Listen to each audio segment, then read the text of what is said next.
This video goes over the current state and potential future of the San Luis Obispo Creek watershed.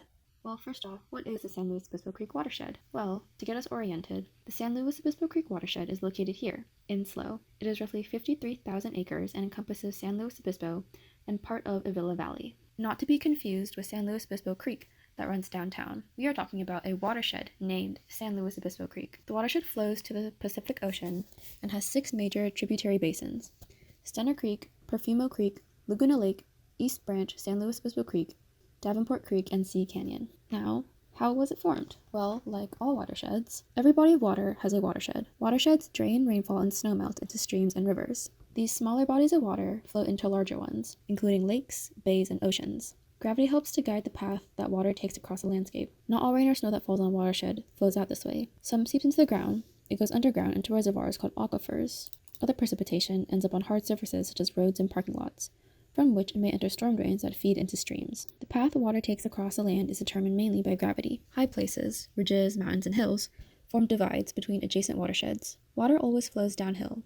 Therefore, the outer boundary of a watershed is formed by the ridges and hills surrounding a given water body. Precipitation, such as rain or snow, falling directly on the watershed boundary, will be split between the watersheds on either side. The San Luis Obispo Creek Basin is formed by the ridges, mountains, and hills that are so characteristic of Central California. In other words, the watershed was formed when the topography of California was formed. Geological tectonic forces built up California's landforms over millions of years. Many years ago, the subduction of an oceanic plate beneath the North American plate formed large pools of magma which created California's topography. The Central Valley, where San Luis Obispo is located, and the basin and range region were formed through faulting, which caused the other portions of crust to drop down, producing basins. The Central Valley lies between the Coast Ranges and the Sierra Nevada. The valley began as an inland area. Then, the land on both sides was uplifted from tectonic movements to form the Sierras and Coast Ranges, leaving a basin in between. The inland water evaporated over eons of time. Over millions of years, this basin filled with huge amounts of sediment washed down from the nearby mountains. Subsequent volcanic activity, erosion of land, and movement of glaciers until the last ice age subsided, more than 10,000 years ago, gradually shaped the present topography of California and thus formed the SLO Creek watershed. Moving on to how natives first interacted with this resource. The Northern Chumash were the first humans to interact with the SLO Creek watershed. They were a hunter-gatherer society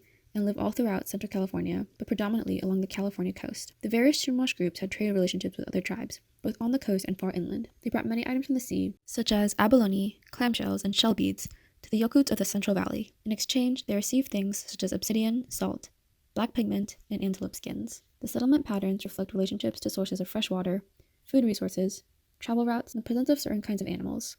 We can look at the Chorro Valley, which is right next door, to see how natives there interacted with the Morro Bay watershed, and most likely did the same within the SLO Creek watershed. Small permanent villages were located along the banks of Chorro Creek, and usually on the south bank, near its connection with subsidiary streams. Large and medium settlements were located in clusters at lower elevations, especially around the 40-foot contour level. This is likely because the 40-foot contour line may represent the old shoreline of the bay and various bodies of water. Its shoreline shrunk from the continuous deposits of silt from tributary streams. Common Chumash foods include vegetables, nuts, berries, bulbs, roots, mushrooms, and different kinds of greens gathered by them. Women would travel out from the village and collect and process acorns at sites such as those along Pennington Creek. Areas of exposed bedrock provided a place for bedrock mortars, and the creek supplied water for the leaching process. In lowland areas, fresh water and abundant plant resources were available, along with fish that were commonly hunted during the winter. There is evidence of population concentrations during the winter along major streams, where large quantities of fish like steelhead, chinook, and salmon were speared and trapped. Creeks and rivers were apparently also used as trade routes to connect different settlements, as evidenced by several temporary campsites between permanent settlements. The Northern Chumash enacted little change on the SLO Creek watershed. Being a hunter-gatherer society, they did not utilize the watershed for farming or reroute streams. Rather, the society held great respect of the streams as part of their culture and beliefs.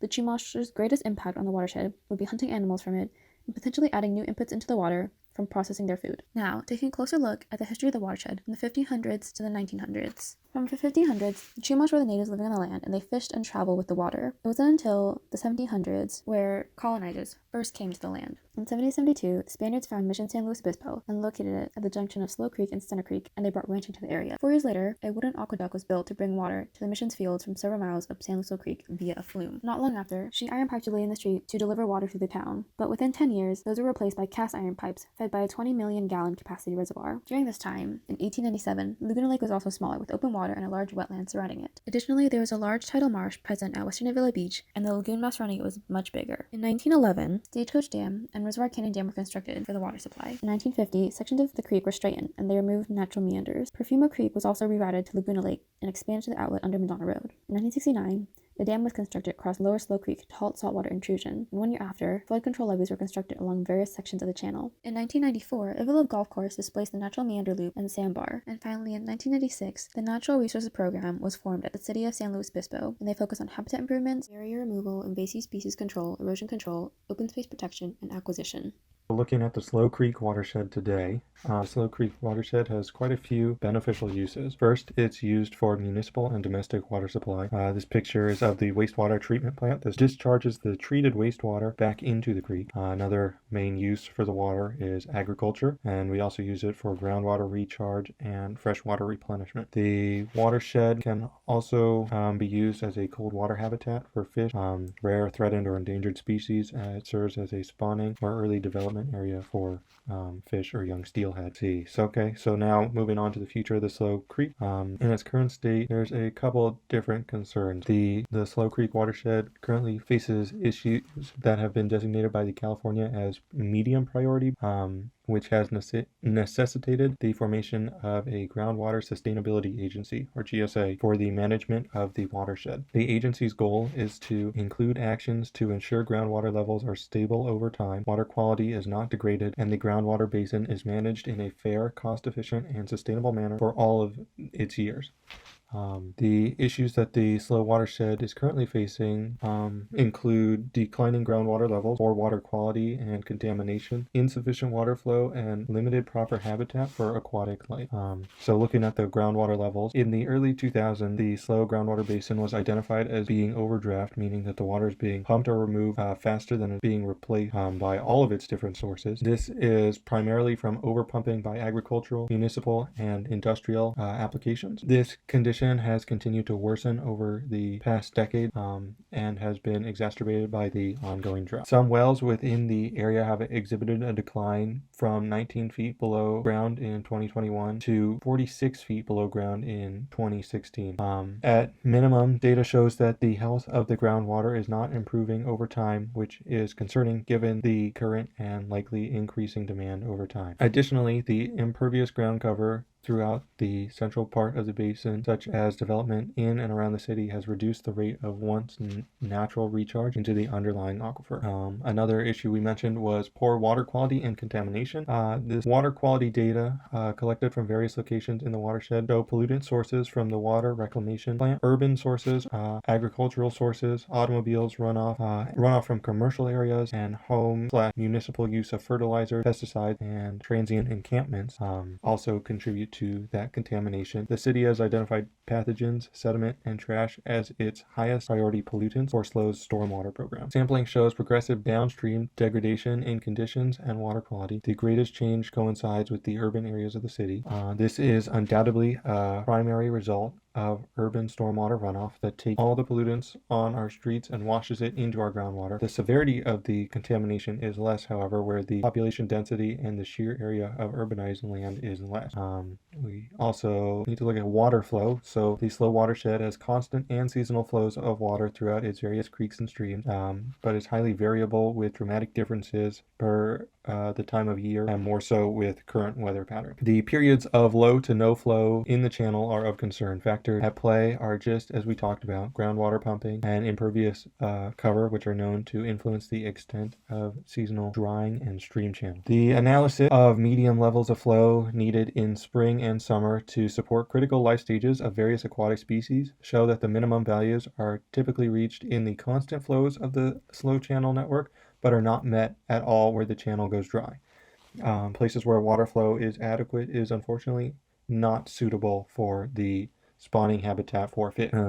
Taking a closer look at the aquatic life, specifically steelhead. Suitable steelhead spawning habitats are in the Breetsalara Creek, Stenner Creek, Upper San Luis Obispo Creek, and Middle San Luis Obispo Creek. All of these areas are within portions of the creek that have suitable surface flows to support steelhead during winter and often into the spring. Unfortunately, fish passage obstacles that occur within the watershed under existing conditions reduce the ability of adult steelhead to access these areas. Surface flows in these areas adjacent to spawning habitats during spring and summer are nearly always insufficient to support suitable rearing and are often completely dry. The portions of the San Luis Obispo Creek with sufficient flow to support steelhead rearing occur downstream of the wastewater plant, where the habitat quality is a lot lower and it is harder for them to reproduce.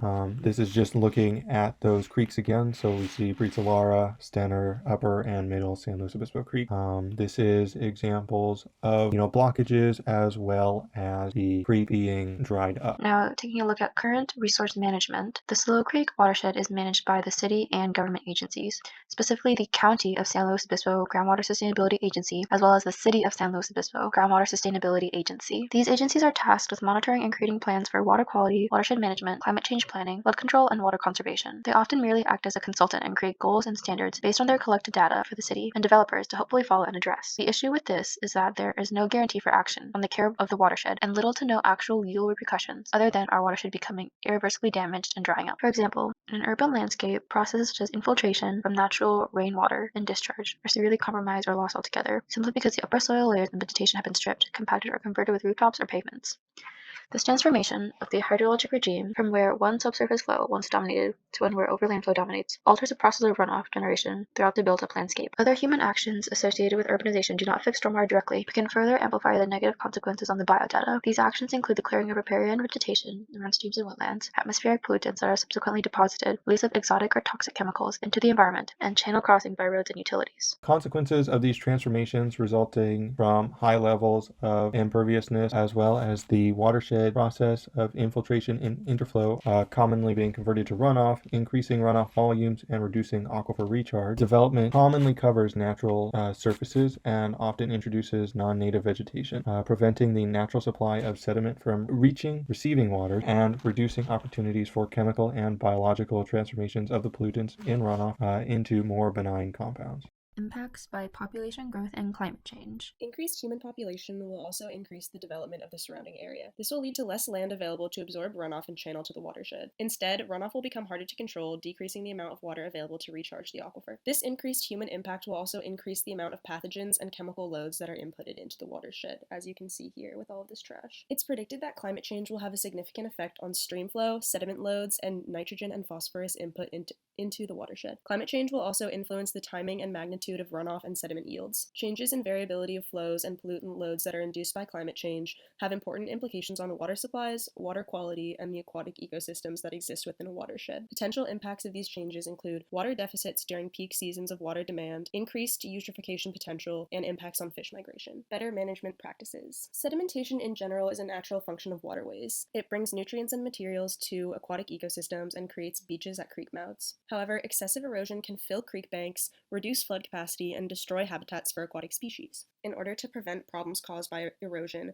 adequate vegetation should be maintained to keep soil intact. The way that individuals run their households has a great impact on the San Luis Obispo Creek watershed. Wastes of any kind should not be allowed to contaminate waterways. Even biodegradable materials should not be dumped in creeks, as it can deplete oxygen needed by fish and other aquatic animals, and also potentially add excess nutrients to these waterways. Compost should be put in your green bin or home composted. Any hazardous waste such as paint, pool chemicals, and pesticides need to be dropped off at a hazardous waste disposal site. The San Luis Obispo Creek watershed is home to many animal species, including several federal or state government protected species. Maintaining a suitable environment for wildlife species is a good way to promote stream health and good water quality. Aside from the value provided to humans in indicating good water quality, protecting wildlife habitats also serves as an appeal to ecocentrism. The way we manage animal agriculture has huge repercussions on our watershed. This aspect of management is very important in SLO County. There are various ways to limit negative impact to our watershed. First, the containment of animal manure is crucial because it can decrease water quality if allowed to run off into waterways. Similarly, there should be fences surrounding these waterways. Lastly, conducting grazing in a way which prevents soil erosion is necessary, whether this be through rotational grazing or any other form of sustainable livestock management. So what's actually stopping these from being implemented? As mentioned previously, the two bodies that are the most knowledgeable about this watershed are the County of San Luis Obispo Groundwater Sustainability Agency